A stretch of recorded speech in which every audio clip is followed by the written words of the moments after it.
Semana passada nós falamos sobre Tessalonicenses e hoje nós vamos voltar para Atos. Vamos lá em Paulo e Barnabé de novo, né? Tessalonicenses também eram os dois na caminhada, ombreados, prontos para o que deve e é. Eles estavam ali sempre preparados para a perseguição, sempre preparados para ministrar milagres, para ministrar bênçãos sobre a vida das pessoas por onde eles passavam. E nessa semana nós vamos trabalhar o mesmo para pegar, na mesma direção. Então, sempre que quando nós olhamos para o livro de Atos, é sempre importante que nós tenhamos em mente que Paulo e Barnabé estavam em missão. As crianças? Você vai levar elas para lá? Não pode levar as criancinhas, não. Verdade? Princesas, vamos lá? Vamos para com a tia Ana.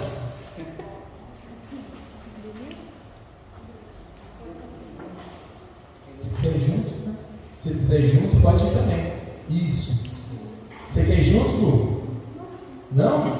Quer ficar aí? Então tá bom. A tia vai falar sua historinha e tal, mas fica à vontade, viu? Você é sempre bem-vindo onde você sentir à vontade. Vai lá. Se você não gostar, depois você volta, tá, Lu? Mas só que é o seguinte, cara, eu tenho certeza que você vai gostar, porque a Ana é maravilhosa.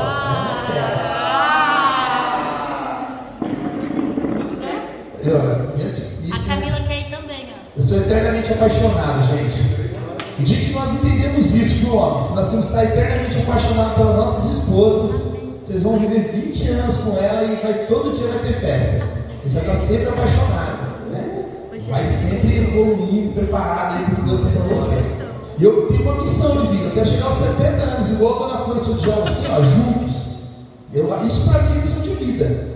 Imagina, 70 anos de idade, os dois aqui, ó, casal eternamente apaixonado. A Dona Flor passou por uma cirurgia, o João ficou aqui que não sabia o que fazia, né? E é isso aí, isso é família, isso é casamento. E olha para eles, Deus me inspira, viu? Vocês me inspiram a buscar sempre cuidar da minha família. Parabéns pelo cuidado de desde já com a Dona Flor. E aqui em Paulo e Barnabé, nós vamos lá no capítulo 14, a partir do versículo 8. Quando vocês vão abrindo aí, eu vou dando o preâmbulo todo aí para vocês. Paulo e Barnabé estavam novamente em uma missão. E os caras, eles eram fera. Paulo era apaixonante, né? Porque Paulo, ele tinha sempre um ponto que ele pegava e ele usava como gancho para que ele falasse do Evangelho. Paulo era um estrategista. Se ele vivesse nos dias de hoje, com certeza ele seria aí um evangelista de grande peso, porque naquela época ele não tinha comunicação, era só através do corpo a corpo. Ele já fazia tudo que ele fazia. Imagina hoje com tudo a comunicação que temos em mãos. Paulo é um cara que nós precisamos olhar sempre para ele. E aqui acontece um milagre bem interessante de um aleijado, né? Ele se levanta e ele começa a andar, e nós vamos ver o que aconteceu nesse episódio lá em Listra, tá? Então, capítulo 14 de Atos 14, a partir do versículo 8, diz assim, ó: em Listra havia um homem paralítico dos pés, aleijado desde o nascimento, que vivia ali sentado e nunca tinha andado. Ele ouvira Paulo falar. Quando Paulo olhou diretamente para ele e viu que o homem tinha fé para ser curado, disse em alta voz: levante-se, fique em pé. Com isso, o homem deu um salto e começou a andar. Ao ver o que Paulo fizera, a multidão começou a gritar em língua licaônica: os deuses desceram até nós em forma humana. A Barnabé chamavam Zeus e a Paulo chamavam Hermes, porque era ele quem trazia a palavra. O sacerdote de Zeus, cujo templo ficava diante da cidade, trouxe bois e coroas de flores à porta da cidade, porque ele e a multidão queriam oferecer-lhes sacrifícios. Ouvindo isso, os apóstolos Barnabé e Paulo rasgaram as roupas e correram para o meio da multidão, gritando: homens, por que vocês estão fazendo isso? Nós também somos humanos como vocês. Estamos trazendo boas novas para vocês, de dizendo que se afastem dessas coisas vãs e se voltem para o Deus vivo, quem fez o céu, a terra, o mar e tudo que neles há. No passado, ele permitiu que todas as nações seguissem os seus próprios caminhos. Contudo, Deus não ficou sem testemunho, mostrou sua bondade, dando-lhes chuva do céu e colheitas no tempo certo, concedendo-lhes sustento com fartura e um coração cheio de alegria. Apesar dessas palavras, eles tiveram dificuldade para impedir que a multidão lhes oferecesse sacrifícios. 19.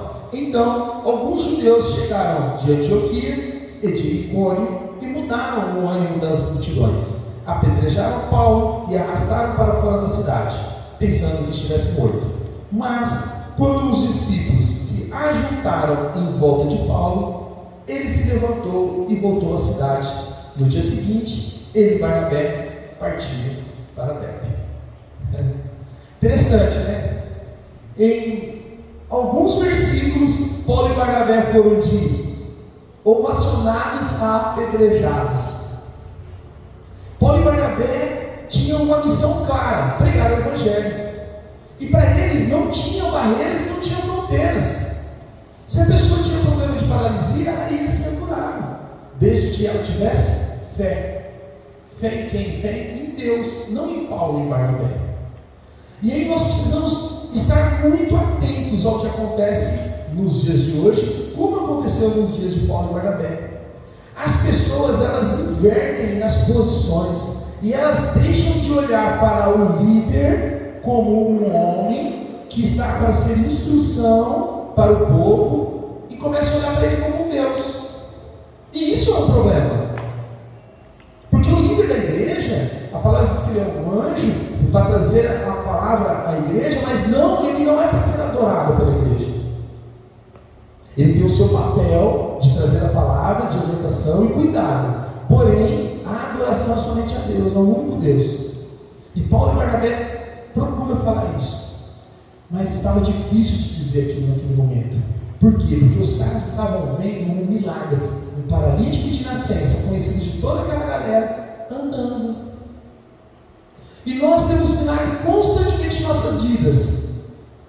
E nós estamos fazendo o que com esses milagres, né? Mas eu quero trabalhar alguns resultados com vocês. Olhando para esse texto, nós temos 3 resultados. Qual é o primeiro resultado? Quando você se coloca onde Deus te chamou, imagine que você está no lugar de Paulo ou de Barnabé. Você andando por onde você estiver, você vai despertar a fé em pessoas. Se você é um cristão, se você segue a Cristo, se você entendeu qual é a sua missão, que é o caso de Paulo e Barnabé, eles seguiam a Cristo, eles criam no Deus vivo, eles tinham a plena convicção do que eles criam e do que eles acreditavam. Quando eles andavam pelos lugares, eles despertavam a fé das pessoas. E eu gosto de fazer um paralelo entre a palavrinha fé, porque fé, eu tenho algumas situações, né? Se eu tivesse nascido nos dias de hoje, com certeza eu era medicado com Ritalina. E da mais forte que tivesse, porque quando é um cara que tem déficit de atenção, ele não me chamou a atenção lá, depois de um foco que estava fazendo. Até eu voltar de novo, demora 2 horas. Né? Mas eu preciso entender que quando eu me coloco diante de Deus, eu não tenho barreiras para que eu possa fazer as coisas. E aí eu comecei a pensar, eu tinha dificuldade de entender o que era fé. Quando eu vim na igreja, eu falava fé. Alguns de vocês já ouviram falar sobre isso, mas eu vou falar novamente. Relacione a palavra fé com a palavra obediência. Quando você entender que fé tem tudo a ver com obedecer, acabou. Está resolvido. O paralítico, ele conhecia Paulo e Barnabé? Não. Ele só ouvia o que eles falavam. Que a palavra de Deus diz que ele estava ouvindo o que Paulo e Barnabé dizia. Então ele não conhecia Paulo e Barnabé, ele ouvia Paulo e Barnabé dizer o que estava acontecendo. Mas quando Paulo disse para ele, Paulo olhou para ele e viu nele fé, ou melhor, viu nele obediência, Paulo disse para ele, levante e seja curado. Ele ficou com dúvida? Não. Ele levantou, ele teve fé, mas ele também obedeceu. Então a fé correlacionada com a palavra obediência, você vai entender claramente que é isso. Porque quando Deus disser para você assim, faça tal coisa, e você obedecer, você está demonstrando fé em Cristo, fé em Deus. E aí as coisas vão ser feitas e vão acontecer. Eu tenho um pouco de dificuldade com algumas coisas. Vários lugares eu vejo as pessoas, o pastor ele fica fazendo, né? Ele faz o show dele, né? Porque ele precisa se autopromover, porque senão a igreja não enche, senão as pessoas não caminham com ele, porque onde não há poder, não há Deus. Eu gosto de ensinar as pessoas a manifestar o poder de Deus. Porque quando eu tenho pessoas que são Paulo e Barnabés andando por aí, eles não precisam ser dependentes de um pastor. Eles caminham como um líder porque eles gostam de estar ali, eles precisam estar na presença de Deus como igreja, mas não com dependência do poder ser manifestado através daquele homem. Esse é o que Paulo e Barnabés estão tentando mostrar aqui. Vocês não precisam de um homem para receber milagres. Vocês não precisam de um homem para despertar a fé nas pessoas. Vocês não precisam de um homem para fazer com que as pessoas acreditem em Cristo, ou até mesmo para você acreditar em Cristo. Você só precisa obedecer. Então, um verdadeiro cristão, ele tem um resultado. Ele desperta nas pessoas a fé. Nós temos despertado fé nas pessoas. Nós temos despertado nas pessoas o desejo de andar atrás de você ou de mim. Estou falando para mim também, tá, gente? Sempre quando eu aponto para alguém, 3 dedos apontam para mim. Primeiro passa por mim, para depois ir para vocês. E aí eu começo a me autoavaliar. E aí eu começo a pensar: será que eu posso fazer tudo o que eu fazia antes? Será que eu posso estar em todos os lugares onde eu estava? Será que eu posso falar as mesmas palavras que eu falava? Será que eu posso tratar a minha família da mesma forma que eu tratava? Não, precisa ter transformação. E Paulo e Barnabé, eles eram agentes de transformação por onde eles passavam. Lá em Marcos fala sobre a missão da igreja de pregar o evangelho. E Mateus também fala a mesma coisa, que nós temos que estar constantemente fazendo a missão, que é da grande comissão da igreja do Senhor.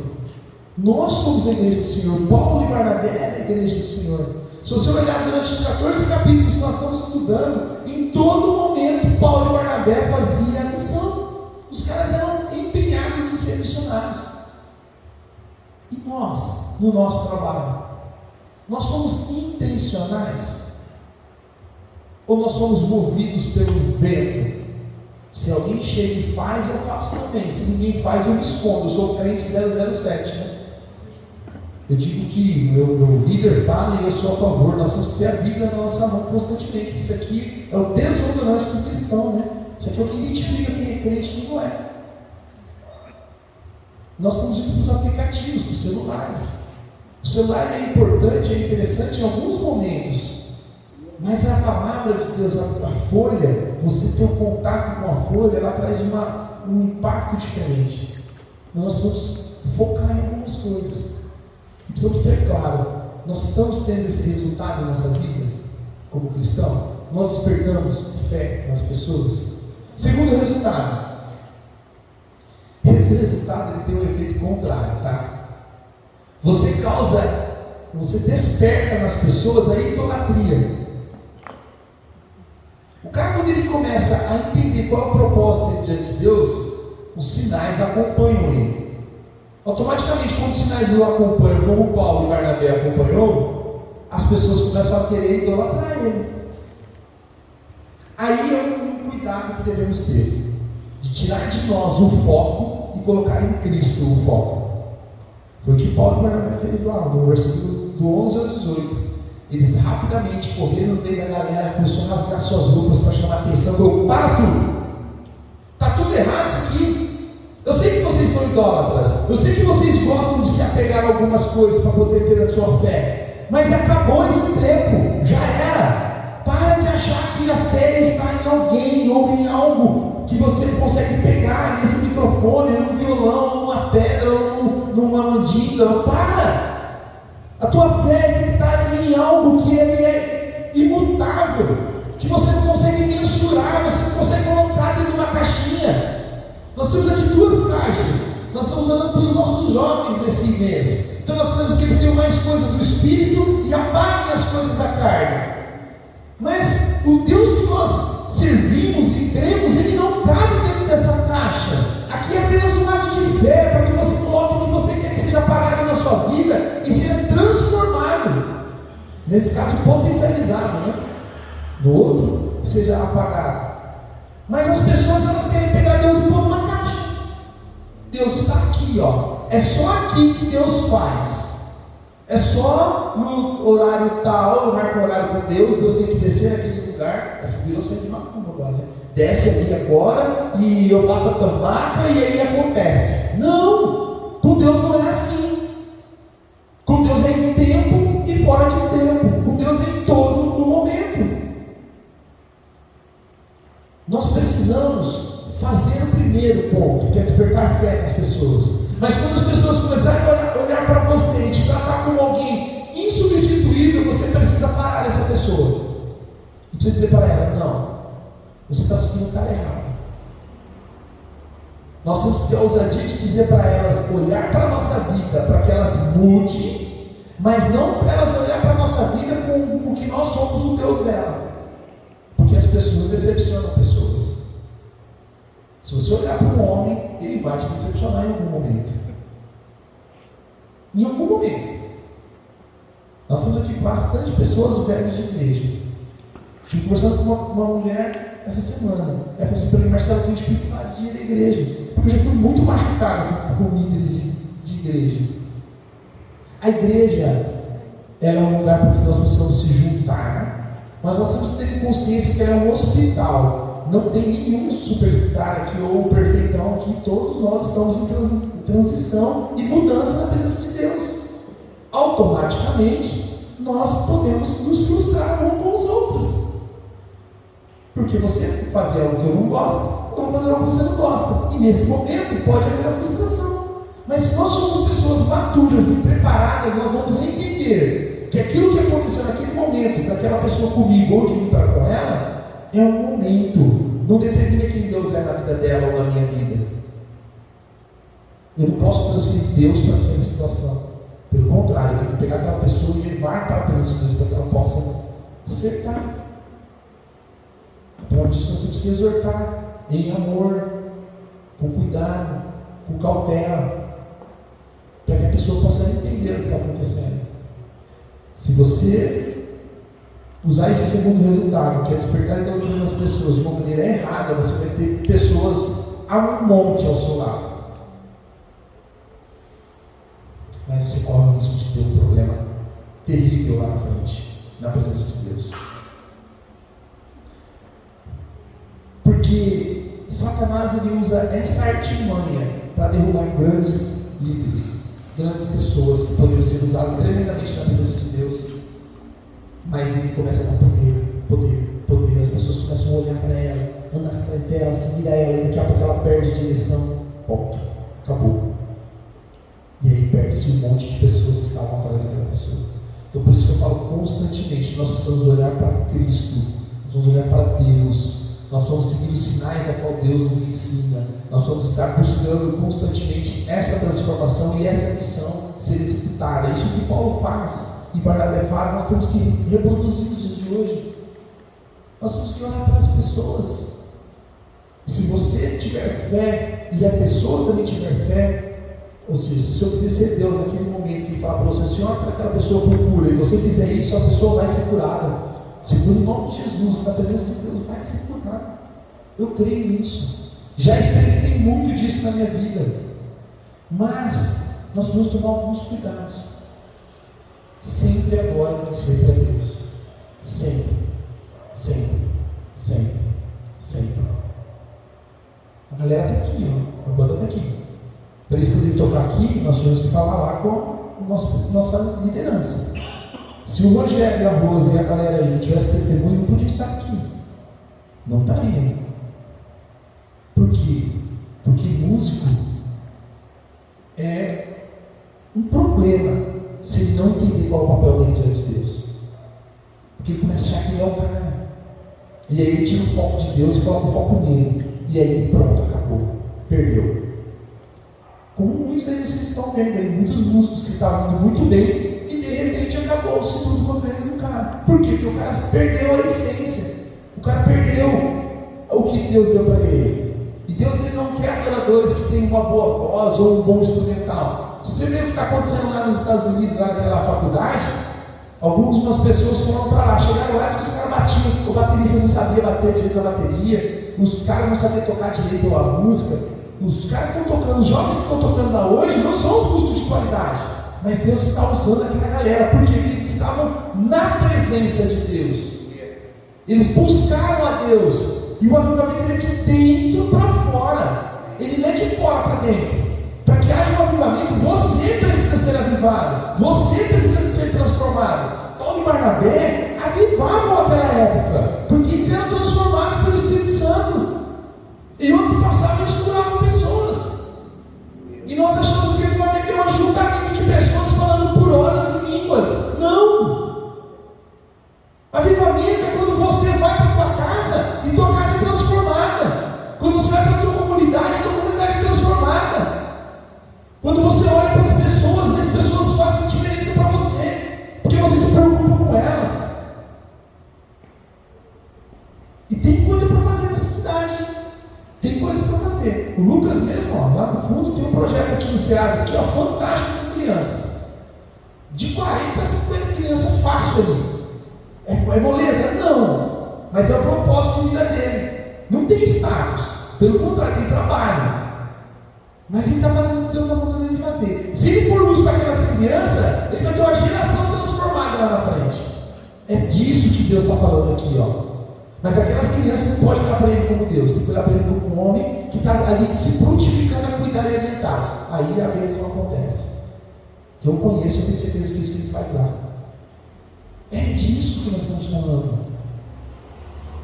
Então nós precisamos se atentar a alguns pontos. E aquela galera, ela tinha facilidade em transmitir as coisas para um Deus, né? E o terceiro resultado que nós temos que despertar nas pessoas é a agressividade das pessoas. Eita, e agora, Marcelo? Nós não vamos apanhar. É isso aí. Todas as vezes que Paulo e Barnabé falavam do Evangelho, Deus agia, o que acontecia? Os caras apanhavam. Observa, leia. Se você ler todos os textos, Paulo em todo o tempo o cara estava apanhando. O cara parecia massa de pão, né? Quanto mais se soltava, mais crescia. É assim o Evangelho, não é só uma bomba, não. Se você não está despertando de onde você vive o ranço, né? Agora a palavra é ranço. O ranço da galera, você não está fazendo o que Deus está mandando. Está faltando alguma coisa. Os caras precisam, as pessoas precisam querer acabar com você. Elas precisam ter vergonha, querer te pegar, tem que acontecer alguma coisa. Tem que acontecer alguma coisa. Já coloca a galera ali, ó. Estou ali no Santo Tuneta ali agora, no Time Santo. E eu falei para ver se eu não quero mais isso. No começo, no final do ano, eu falei, vou ouvir o senhor de Djalma. Não vou mais ficar dando pernada aí não, porque daqui a pouco eu me machuco. Não está dando resultado. Não quero isso na minha vida mais. Aí eu decidi que eu ia jogar mais com a galera. Aí eu fiquei um semestre sem ninguém me procurar, porque eu estava jogando, então ninguém queria, né? Aí agora me chamaram para ajudar na comissão técnica. Eu falei, só tem uma situação aqui. Se algumas coisas acontecerem, eu estou fora. Uma delas, eu não quero nem usar droga aqui.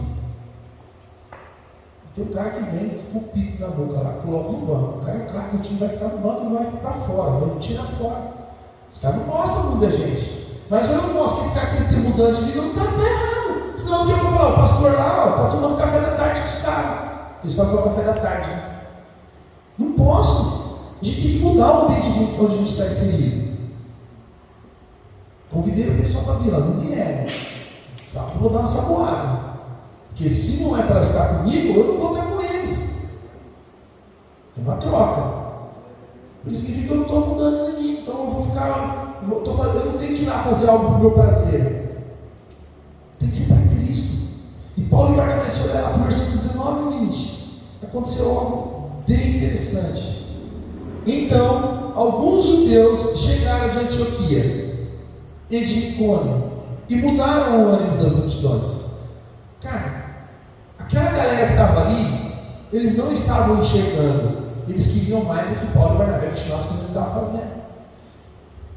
Mas tinha um povo que estava seguindo Paulo e Barnabé, que eles estavam justamente para perseguir Paulo e Barnabé. Por todo lugar que Paulo e Barnabé passavam, os caras vinham juntos, Só que eles não vinham para ser abençoados, eles vinham para querer acabar com o que Paulo e Barnabé estavam fazendo. E pessoas influentes, né? Apedrejaram Paulo e o arrastaram para fora da cidade, pensando que estivesse morto. Mas quando os discípulos se ajuntaram em volta de Paulo, ele se levantou e voltou à cidade. No dia seguinte, ele e Barnabé partiram para Derbe.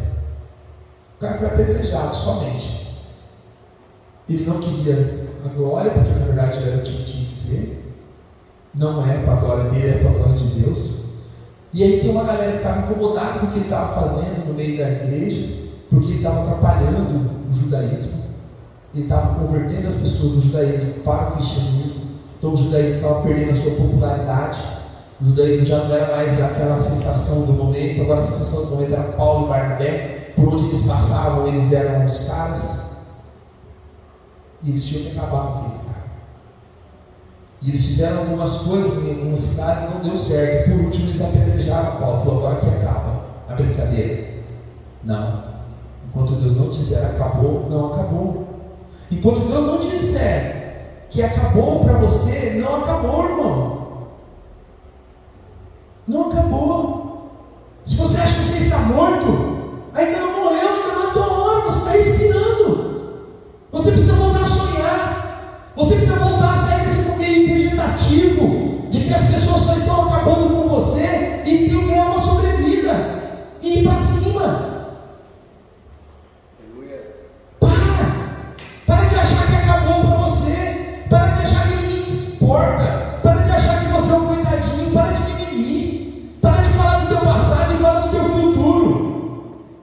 Eu tenho falado para as pessoas que andam comigo, para de olhar para o passado e olha para o que Deus tem para você. Muda o teu foco, muda a tua direção. Paulo e Barnabé, Paulo não ficava falando assim, é um matador de crente. Não, Paulo falou assim, agora a vida para quem crê em Cristo. Paulo falava do novo, de novidade de vida, não do passado. Porque para Deus o teu passado não importa. Para Deus o que importa é o que você vai fazer com a tua vida. Para onde você vai. É sobre isso que é o cristianismo. Não é sobre quem você é. Ah, mas eu tenho que ter testemunho de vida, irmão. Para. Paulo e Barnabé não falavam da vida deles. Paulo e Barnabé falavam de Cristo. Você precisa falar do que Cristo fez na sua vida, não do que você viveu no teu momento de desgraça, de sei lá onde você estava. Para. Vamos para frente. Abandona o que as pessoas fizeram com você. Paulo não foi para a cidade seguinte. Você vai ver logo para frente que Paulo ficou assim, liberança. Os caras lá, meu. Os caras me apedrejaram, mano. Os caras não me amam, liberança. Liberança. Cadê vocês que vocês estão lá para me ajudar? Ô pastor. Não. Paulo é o seguinte. É eu e Cristo. Já era. Comprei a briga, vou para cima. Que vem o próximo desafio. Que vem o próximo nível.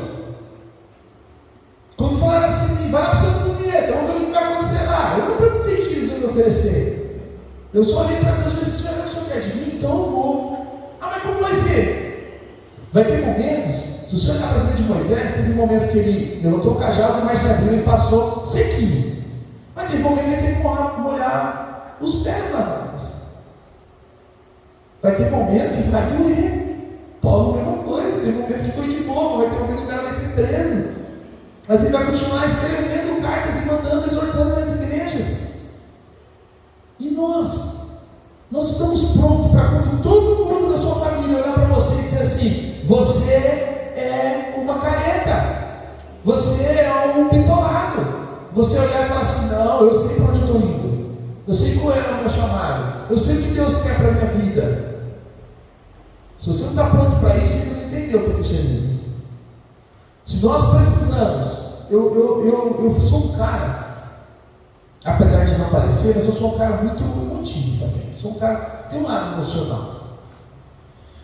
E eu, por muito muito tempo da minha vida eu precisei de pessoas batendo nas minhas costas e me aprovando. Senão não valia a pena. Então eu gostava de holofote. E Deus vem me mostrando, já vai para mais de ano, Deus vem mostrando para mim o seguinte: enquanto você não entender que quem tem que aparecer sou eu, você não vai conseguir o que eu tenho para a sua vida. Quando você não entender que você não pode fazer nada sem mim, você não vai chegar a lugar nenhum. Você pode até ter visibilidade, mas quem tem que aparecer sou eu, não é você. Se as pessoas olharem para você e ver você, acabou. Eu não tenho parte nisso. Mas nós queremos que as pessoas nos aprovem. Nós queremos que as pessoas nos aprovem. Nós queremos que, eu, por exemplo, por muito tempo eu queria que meu pai me aprovasse. E depois de um tempo eu entendi que meu pai não é crente. Meu pai não precisa me aprovar. Quem precisa me aprovar é Cristo. Meu pai precisa se converter. E através da minha vida e da minha família. Ponto. Os meus primos precisam se converter, não me aceitar. Eu tenho primos que estão muito bem de vida. E aparentemente eu não estou. Deveria estar. Mas eles dizem que eu fui idiota por escolher a parte aparentemente correta. Porque eles gostam de fazer coisas erradas nos negócios e eu não vou fazer. Se Deus quiser que eu ganhe dinheiro, Deus vai me dar dinheiro fazendo certo. Senão, não tinha nada mesmo. Vou continuar não tendo nada, vou ter mas eu vou perder minha salvação. Então nós não precisamos de aprovação das pessoas. Nós não precisamos de pessoas achando que nós somos o super. Porque quem é o super da nossa vida é Cristo. Quem estava por trás de tudo que acontecia com o Paulo e Barnabé era Cristo. Em todos os momentos, gente.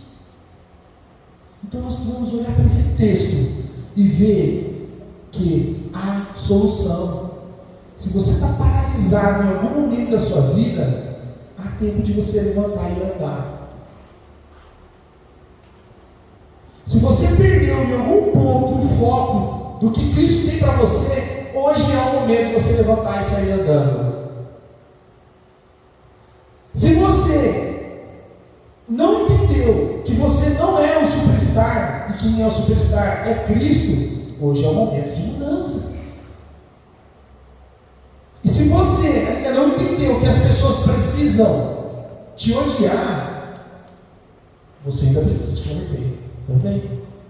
Não dá para ter a aprovação das duas tribos. Ou você agrada a Deus ou você agrada ao diabo. Não tem como. Porque a palavra de Deus diz que se você ficar no meio do muro, Deus vai ter vontade de vomitar você da boca dele. É forte isso. Ânsia. O cara que fica no meio querendo agradar os dois lados, ele causa ânsia no Espírito, ânsia em Deus. Nós precisamos tomar uma decisão. Ou volta para o mundo logo e vai ver o que Satanás tem para você, ou cata o que Deus te tem e vai para frente. Para de ficar diminuindo, nós não podemos ficar diminuindo, o tempo está se estreitando. Na Bahia, o governo já declarou que não pode falar de Jesus Cristo. Vocês viram isso ou não? Vocês estão acompanhando o que aconteceu ou não? Na Bahia, se você falar assim, ó, o que eu disse agora, você precisa entregar sua vida para Jesus Cristo, você vai preso, porque isso é crime. Foi essa semana. O governo da Bahia proibiu de você dizer, eu mando para você depois da reportagem. Está rolando isso, vocês não estão vendo o que está acontecendo, vocês precisam ficar atentos. O tempo está chegando. Nós não vamos ter mais essa liberdade. Daqui a pouco nós vamos para as nossas cordas, para as nossas células, as reuniões dos lares. E vai correr o risco de não poder ser mais na garagem na frente da casa, vai ter que ser lá no fundo. Porque se alguém vê que você está na garagem, eles vão te prender. E aí? Você está pronto para isso? Está pronto para estar sozinho? Em alguns lugares do mundo, os caras se encontram num pântano para poder falar de Deus. Para ter um momento de leitura da palavra de Deus. Até a tampa aqui, ó, só os olhinhos e o nariz para fora. Vários lugares do mundo. Na Turquia, mataram 25 pastores do Passa Pública. Isso vocês leram, né? Vocês viram, né? Que a Turquia matou 25 pastores do Passa Pública 15 dias atrás. Pegou o evangelho. No Brasil já vários pastores foram presos. Que estavam nos QGs, tem 3 pastores presos. porque foram contra os resultados das urnas. E aí? Como vai ser? Vai ser igual aquela igreja que quando os caras foram presos, Pedro foi preso, a igreja se juntou em oração? Ou vai ser igual a igreja de alguns lugares que quando o líder vai preso acaba a igreja, acaba todo mundo? Se amanhã eu for preso, vocês estão prontos para continuar na presença de Deus, glorificando a Deus e clamando por Deus? É isso que vocês precisam ter na mente de vocês. Pode chegar um tempo que os seus líderes vão ser presos. E a igreja está aceitando já os gays. A palavra abomina o pecado. E nós vamos abominar o pecado. Não sei o que vai ser da minha família. Não sei o que vai ser das minhas filhas. Mas eu não vou voltar para trás. Porque senão eu não sou digno de Deus se eu voltar para trás. Quando eu era mais jovem, eu estava no meu carro e ia para o Nordeste, fui para Aracaju sem dinheiro de volta para ver se eu vendia meus produtos, ganhar dinheiro e voltar. Por que para o reino de Deus tem que ser diferente? Não, para o reino de Deus tem que ser da mesma pegada. Para ganhar meu sustento, eu faço o que eu preciso, e para o reino de Deus eu soltei a boca. Uma vez eu estava conversando com o cara falou assim para mim: o meu problema é a igreja, cara, estou meio cansado, tal, e é muita coisa na igreja, a gente fica sobrecarregado, eu preciso parar um pouco das coisas da igreja. Aí eu falei para ele: quantas horas por dia você trabalha? 12 horas por dia. Eu falei: entendi. Quantas horas você gasta na igreja por semana? Se eu for somar todas, não dá 8 horas semanal. Eu falei assim: o problema é a igreja. Eu acho que você mudar a sua direção, meu irmão. O teu problema é o teu trabalho está te matando, não é a igreja. Nós temos energia para o trabalho secular, mas para Deus nós estamos cansados. Nós estamos prontos para ganhar dinheiro, mas para Deus nós estamos. Não, Deus não dá igual, né? Nós precisamos mudar a nossa vida. Pode ser um mano lá, galerinha. Eu quero orar por você que se encontrou às vezes como esse paralítico. Está paralisado. Está travado em algum momento da sua vida, você se travou. E você precisa de um milagre para continuar andando. Eu quero orar por você que está se sentindo assim. Você que se sente, às vezes, precisando de aprovação de alguém, de que as pessoas olhem para você e te tenham como um semideus, como um homem importante. Quero orar por você também, nesse ponto. Você que está precisando, às vezes, de uma sobrevida. Deus, eu estou cansado. Senhor, eu sei que eu já aceitei a Cristo, já estou firme na pegada, mas eu estou tão cansado das coisas do Senhor. Eu preciso de uma sobrevida, eu preciso de um ânimo novo. Senhor, eu preciso de um gás novo. Quero orar para você também, Senhor. Se você se enquadra em algum desses momentos, que você ficasse de pé onde você está, e que você fechasse os olhos e se colocasse diante de Deus e falasse para Deus, fala para Deus assim: Senhor, eu preciso de algo novo do Senhor. E fala todas essas 3 coisas que você precisa de milagre. Paulo simplesmente olhou para o paralítico e disse: levanta, você está curado. Mas ele teve que levantar e sair andando. Paulo não levantou ele. Então você tem que abrir a sua boca e falar para Deus: aonde está a sua trava? Aonde está o que está te travando? Qual é o pecado que está te neutralizando? Qual é o ponto que está fazendo com que você não caminhe, que você não mude, que você não traga resultado diante de Deus? Fale para ele agora. Se coloca diante dele. Fala para ele: Senhor, eu não dou conta sozinho. Eu preciso do Senhor. E Ele vai te dar a salvação. Ele vai te dar o renovo.